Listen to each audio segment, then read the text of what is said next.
명분이 있어야 되는데 대통령이 경로를 했다라고 하는 것들도 저는 좀 이 부분 너무 속 좁다라고 계속 느끼는 게 속이 좁고 나중에 처리는 좀 약간 이런 말씀 드려서 좀 죄송합니다만 대통령한테 좀 비열해 보인다. 심지어는 비열해 보인다.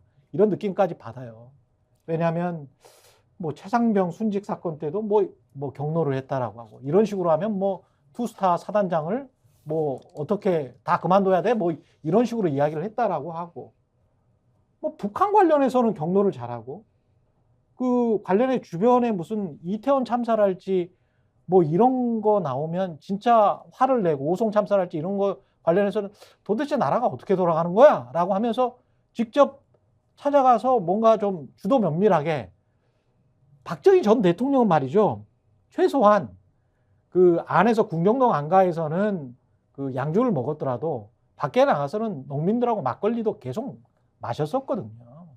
아니 본인의 예. 본인 정부에서 무능으로 일어났는데 본인이 화를 내는 이런 희한한 장면을 그러니까 우리는 뭐 그 화를 그러면 어떻게 감당을 해야 돼? 자, 우리가 주권자인데. 본인이 국군 예. 통수권자인데 북한 무인기 격추 실패하면 국민들이 화를 내고 본인은 사과해야 되는데 본인이 화를 냅니다. 그러니까 최상병 순직 화를 낼 수는 있어요. 그러면 그 이후에 제대로 실체 규명이 되도록 지시를 하고 해야 되는데 안 되고 있잖아요. 그렇지. 문제 해결을 못 해요.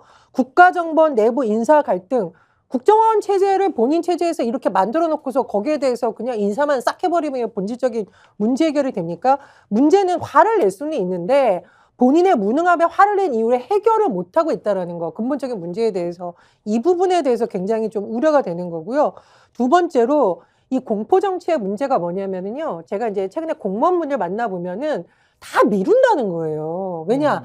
잘하는 걸 격려해주고 국민들 입장에서 가는 게 아니라 요만한 거라도 발견되면 너 가만 안 둬라고 하다 보니까 공무원들이 정기 인사가 있거든요. 내 인사 때까지는 계속 미루는 겁니다. 그렇죠. 검토 중, 협조 네. 중, 의견 청취 중. 그러면 이게 행정부가 제대로 돌아가겠습니까? 제가 한번 물어보고 싶어요. 윤석열 정부 들어와가지고 맨날 개혁 외치는데 도대체 된 개혁이 뭐가 있냐고요. 근데 저는 한번 묻고 싶은데 공포 정치를 통해서 지금 공무원들은 복지부동하게 만들고 집권 여당이 입은 틀어막고 있고 그리고 중요한 거는 국군 통수권자로서의 능력을 보여준 것도 아니고 이래저래 좀 삼중고다 이런 생각이 듭니다. 아까 이제 이 사태로 이제 얼마나 누가 잃은 거냐 이 말씀하셨는데 음. 지금 보면은 어쨌든 윤석열 대통령이 지금 말씀하신 것처럼 비합리적으로 경로한 것이 이 사태의 출발점인 것 같고 그리고 제 생각에는 이 방아쇠가 된 게 어쨌든 김건희 여사와 관련된 문제이지 않습니까? 방아쇠가 그래서 이제 요 경로의 어떤 방아쇠는 김건희 여사로부터 시작이 된 거 아니겠습니까? 그리고 한동훈이 역심을 품은 것 같다라는 인식은 어디서 왔을까를 생각을 해보면 아까 이제 윤석열 대통령의 그러한 욕심이라는 단어도 너무 올드해. 그렇죠. 이게 왕이야? 무슨 욕심이야, 욕심은. 그러게 말입니다. 네. 제가 요즘에 밥 먹을 때 OTT로 예. 일본 사극을 보고 있는데 네, 그거 보면서 요즘에 우리나라에서 일어나는 일이랑 비슷한데 이런 생각을 하면서 중세시대 일본 사극. 그렇죠. 중세 일본의 사극 한 1000년 예. 전 얘기를 보고 있는데 예. 아무튼 이제 뭐 이런 걸 보면서 그 느낌이 있는데 아무튼 그런 생각은 어디서 왔을까? 윤석열 대통령 본인의 세계관에서도 왔지만 주변 사람 중에 그렇게 얘기하는 사람도 있을 것 같아요. 그리고 아마도 그 사람도 분명히 이제 그 마리 앙투아네트 발언이라든가 이런 거에 대해서 굉장히 화가 나는 분이겠죠. 그분이 아마 비슷한 얘기를 했기 때문에 윤석열 대통령도 확신을 갖고 지금 이렇게 밀어붙인 게 아닌가라는 생각이 드는데 어쨌든 이런 모습을 국민들이 봤기 때문에 이러한 일이 발생한 것 자체가 국민의힘의 어떤 앞으로의 선거 대응이라든가 이런 거에 대해서는 일단 마이너스죠. 마이너스인데 윤석열 대통령하고 한동훈 비대위원장이 예를 들면은 이런 식으로 어쨌든 만약에 이제 뭐 봉합이라고 해야 될지 뭐가 될지 어쨌든 수습을 한 거지 않습니까? 일단 1차적으로는 수습을 했는데 수습이 안 되고 결국은 한동훈 비대위원장이 날아가는 그림으로 갔으면은 지금 마이너스 한 10점 되는데 이게 한 마이너스 50점 됐을 거예요. 왜냐하면 보수 지지층이 분열했을 거기 때문에. 예. 근데 지금 수습을 한 건 일단은 마이너스 10점에서 오늘까지 막은 건데 근데 이제 이 다음에 추가 실점의 가능성이 있습니다. 그게 뭐냐면 첫 번째로 김경률 비대위원 어떻게 되느냐 이 처음 문제예요. 왜냐하면 과거에 이제 궁중 사극을 보면은 이런 경우에 역심을 품었던 2인자는 용서를 해주는데 그런데 이 2인자의 역심을 품게 한 다른 사람이 2배로 책임지는 경우가 있습니다. 그렇죠. 그래서 김경일 비대위원은 사퇴해야 된다든지 불출마를 해야 된다든지 이런 얘기를 지금 또 하고 있는 거잖아요. 일부 친윤계에서. 사실은 대통령실이 애초에 요구한 것이다라는 보도도 있거든요. 근데 어제 채널A 보도를 보니까 한동훈 비대위원장이 태도를 바꿀 것과 김경률 비대위원이 사퇴할 것 두 개를 요구했는데 대통령실에서 태도를 바꾸라는 건 계속 폴더 인사를 해야 된다라는 거예요? 그렇죠. 그 전까지는 한동훈 비대위원장이 억울하다잖아요. 억울하다라는 사실은 한동훈 비대위원장이 항상 보면은 때리면은 방어를 해야 되는데 방어를 그냥 하지 않고 반격을 아웃복싱으로 해버리지 않습니까? 야당 상대로 해도 그렇고 대통령실 상대로 해서도 사실 그랬거든요. 언론에다가 나 이관섭 비서실장이 와서 사퇴하라고 합디다를 얘기한 게 한동훈 비대위원장 쪽에서 얘기한 거잖아요. 그리고 이런 식으로 언론 플레이하고 이런 걸 다 이렇게 반격을 한 게 한동훈 비대위원장인데 그런 태도 그리고 계속해서 내 임기는 총선 이후까지다. 나는 국민의 눈높이다 이런 거 하지 말고 그래서 신뢰와 존중 대통령에 대한 신뢰와 존중 얘기하고 폴더 인사하고 이런 걸로 가야 된다라고 하는 태도 변화와 김경률 어떻게 할 거냐 이 두 개를 얘기를 했는데 태도 변화는 수용한 것 같고 한동훈 비대위원장이 폴더 인사로 증명이 됐고 김경률 사퇴는 수용 안 한다라는 얘기 같은데 그런데 여기서 볼 것은 원래는 이용 의원이 김경률 사퇴를 요구하려고 기자회견 잡아놨는데 취소했다는 거잖아요. 그래서 채널A의 보도는 요거는 그렇게 일단 정리가 된 것 같다. 김경률 사퇴는 더 이상 요구하지 않고 일단은 상황 보는 걸로 대통령실도 일단은 우리도 그러면 홀딩 할게요라고 정리한 것 같다라는 취지인데 김경률 비대위원이 근데 앞서도 얘기했지만 가만히 있으면 요 구도가 유지가 될 텐데 모르죠. 또 기자들이 물어볼 거 아닙니까? 그러면 김건희 여사 어떻게 됩니까? 물어보는데 답을 또 할 거잖아요. 요 구도가 유지될 거냐. 만약에 김경률 비대위원이 또 사퇴해야 된다든지 이런 얘기를 하기 시작하면 한동훈 비대위원장이 또 거기에 대해서 한마디를 하기 시작하겠죠. 왜냐하면 두 사람의 관계가 삼성 바이오로직스 수사할 때부터 중요한 관계거든요. 두 사람 관계는 또 그 당시에 그 수사할 때 시민단체라든지 회계사들 도움을 많이 받지 않았습니까? 그때부터 있는 관계이기 때문에 그냥 갈 수는 없는 관계예요. 그래서 요게 만약에 김경률 비대위원의 사퇴나 어떤 불출마로 이어지면 국민들이 볼 때는 아 김건희 여사 얘기하면 또 저쪽은 무조건 잘리는구나 이렇게 받아들여질 겁니다. 그럼 추가 실점 이제 한 20점 되는 거죠. 그리고 결과적으로 또 뭐가 남았냐면 만약에 김건희 여사 사과나 이런 것들이 만약에 이루어진다.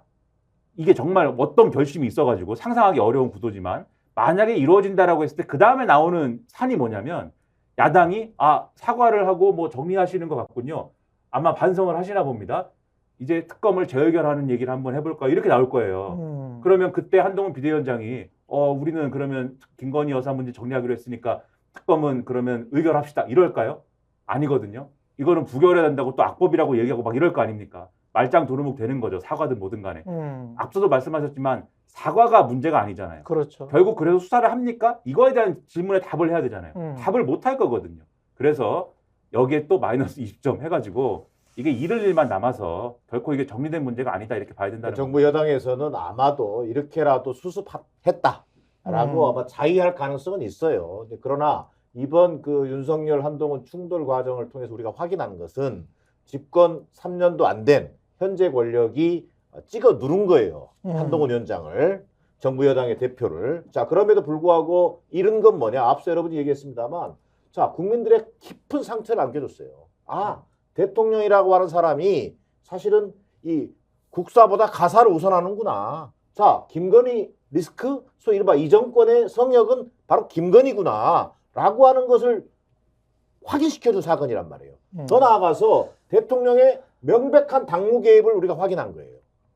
대통령이 언제든지 뭐 헌법상의 정치 중립의 의미라든가 공직선거법에 이거 법적인 권한을 떠나서 당대표는 언제든지 갈아치우려고 하는구나. 사표시킬 수 있겠구나. 이것을 노골적으로 당무 개입을 한 사건을 확인한 거란 말이에요. 이것은 우리 국민들에게 깊은 상처가 있는 것이고 상처를 안겨준 거고 이게 집권 여당이 아무리 이것을 자유한다고 해서 그들이 생각하는 총선 승리 또 뭐 윤석열 정부의 어떤 성공 무망해진 거예요. 자, 이 문제는 다시 한번 2차, 3차 선거 과정 속에서도요. 이런 국민적 어떤 염려, 우려라고 하는 것이 폭발할 수밖에 없습니다. 그게 뭐냐면 민심을 결코 절대 권력이 이길 수 없다라는 것을 다시 한번 확인하게 될 거라는 거예요. 저는 윤석열 정부가 어떤 정부인가를 이번 사태를 통해서 국민들에게 여실히 보여줬다. 단적으로 말하자면 윤석열 정부 간신배 정부다.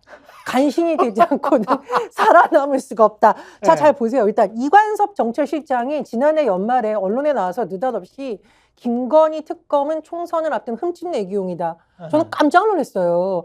대통령실 정책실장에 나와서 왜 김건희 특검법을 저렇게 얘기를 하지 했는데 얼마 후에 비서실장으로 사실상 네. 영전을 했습니다.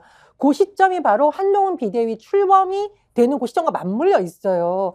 그리고 이번에도 대통령 비서실장이 비대위원장 찾아와가지고 김건희 여사와 관련된 의견을 전달한 것으로 하셨는데 이게 정상적인 나라냐고요. 지금 이게 오히려 대통령을 제대로 보좌하려는 정말 최소한의 왕조시대에 비하면 충심이라도 있다면 어떻게 이 문제를 빨리 국민들의 마음에 맞춰서 잘 풀고 그게 그건데 민생 얘기나 이런 토론에는 빠지면서 대통령이 김건희 여사 호위하는 사람들만 승승장구하는 거 아니냐라는 정말 간신히 되지 않으면 살아남을 수 없다라는 걸 보여주고 우리 오늘 조금 얘기를 하려다 못했는데 박성재 법무부 장관 내정 예. 인사 있었잖아요. 예, 그 이야기도 하시죠. 같이 잠깐. 누가 봐도 이거 완전히 그 이념을 가진 검찰을 앉힌 거거든요. 근데 법무부 장관 인사는 사실 검사들에게 주는 신호가 있습니다. 너네들 인사를 앞으로 이 장관이 할 거고 그렇죠. 검찰은 여전히 내가 직할 통제한다. 이 말은 뭐예요? 캐비넷 정치를 할 수도 있어. 검찰을 통해서 그 상대가 한동훈 비대위원장이든 현역 의원이든 총선 출마하려는 사람이든 행정부의 누구라도 밉보이면은 검찰을 통해 다시 칼을 쓰겠다는 신호라고 저는 생각을 하거든요. 그에 앞서서 이 차관 인사도 그렇고요.